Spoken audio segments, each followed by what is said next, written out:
Hello dear viewer, and welcome to The Broken Expanse. Sayama-chan opened her eyes after she'd assumedly fell asleep on the train journey home.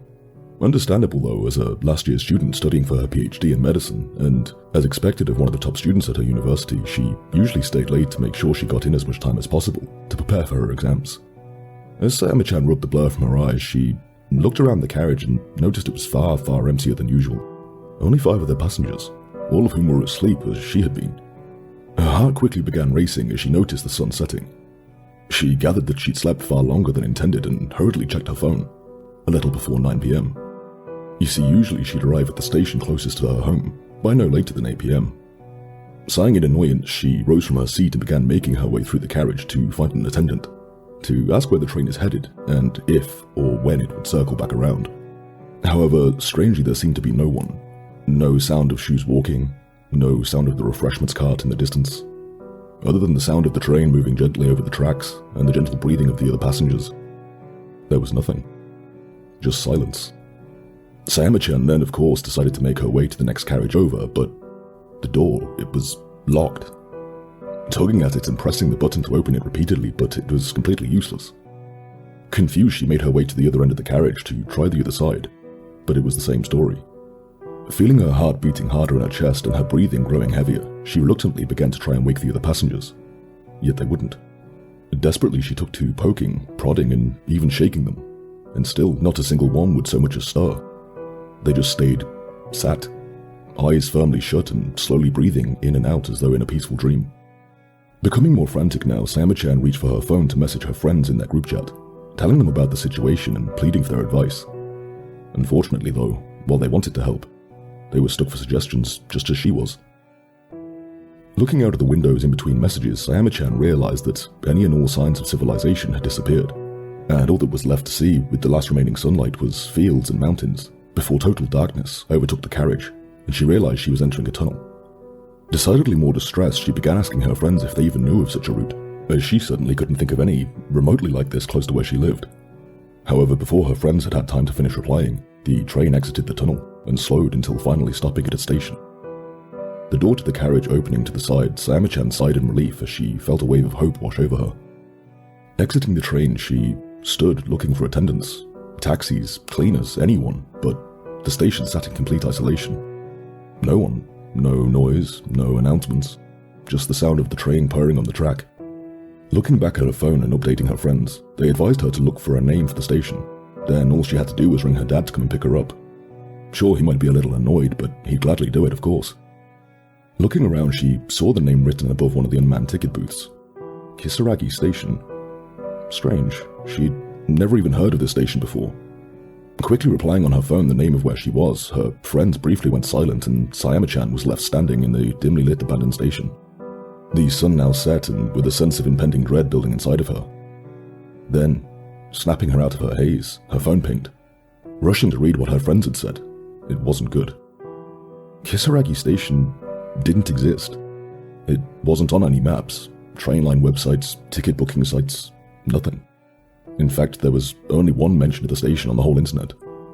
A post on a website from way back in 2004 about a woman who had a similar experience on a train and ended up at the same station. It seemed as though she too found no one there and was only able to contact people via her phone.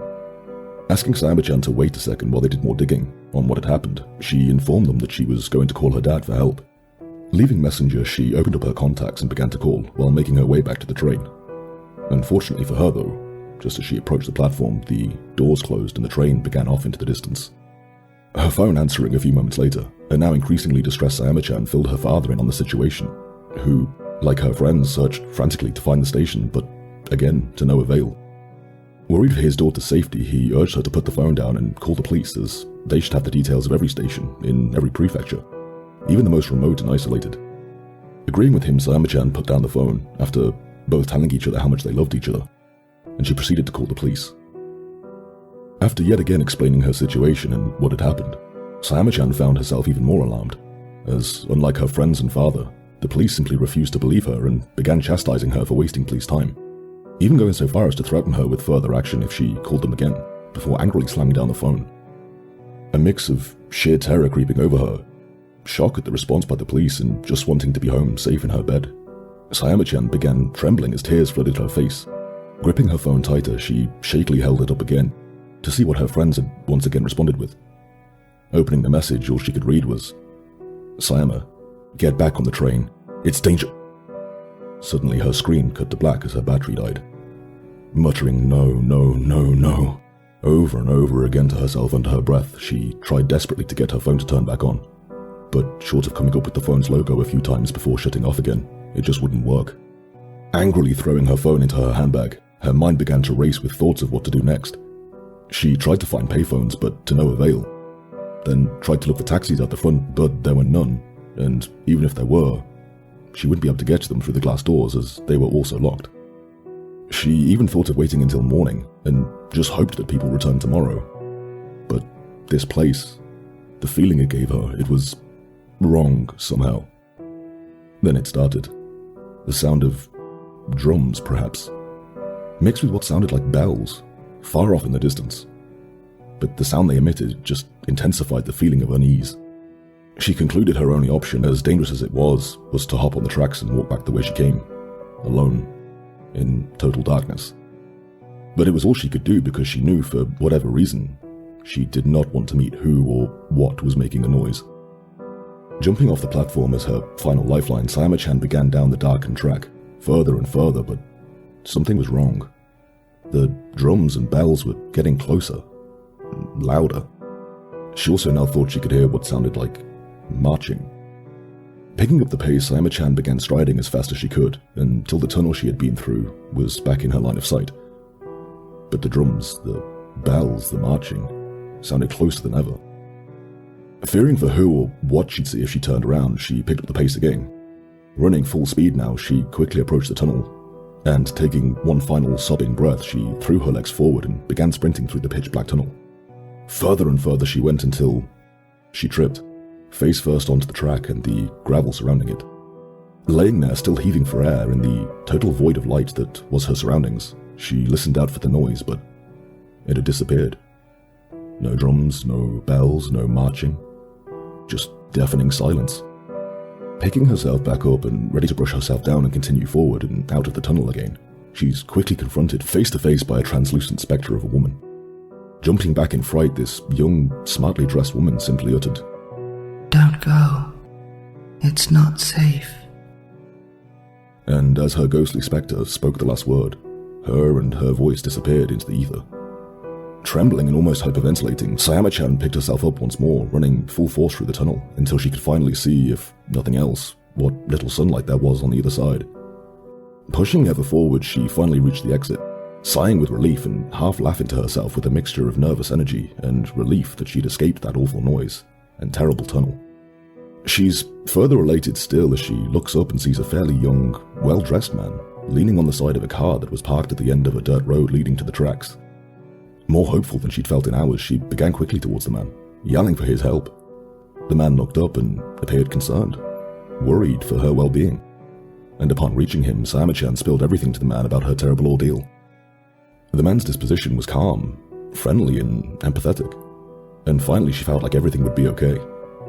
The man then proceeded to calm Sayama-chan, comforting her from her worries and promising that he'd drive her home. Gently resting his hand on her shoulder, he promised that he'd keep her safe. Wiping away tears of joy and gratitude from her face, she readily agreed, and the two entered his car. Yet, while the man's demeanor remained open and chatty to begin with, as the journey proceeded, it soon began to change. He looked more stern than before, furrowing his brow. He ceased initiating conversations altogether, and then his answers became single words, and then soon after that he stopped talking completely.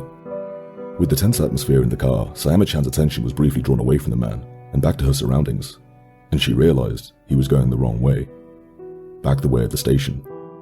She began pleading with him that he mustn't go that way and that it was dangerous, but the man simply continued driving, eyes fixed on the road ahead and now muttering strange, incoherent things to himself. Looking back outside, she saw the same fields and mountains that she had seen on the train, and the sound of beating drums and bells filled her ears once again. And Sayama-chan was never heard from again. And that's it for today's Supernatural Warning. To all of you out there, what do you think happened? And what was the nature of the train in the station? Let me know in the comments below. And if you enjoyed today's video, remember to like, subscribe, and if you really want to show the channel some love, hit the little notification bell as well. It really helps out. Also, if you have any suggestions for future videos, let me know in the comments below or on my Reddit account, which I admittedly hardly ever check, but I'll link it in the description anyway. Also, just a quick shout out to my good friend Cyrus. He's not long started his own YouTube channel as well. He's still figuring out what type of content he wants to make in the long run, but as for now, there's a good variety of content on there, so I'm sure there'll be something for everyone. I'll leave his channel link in the description as well, or you can find it on the homepage of this channel, in Channel Friends. And as always, take care everyone. Don't stray too far from the path, lest you end up in the broken expanse.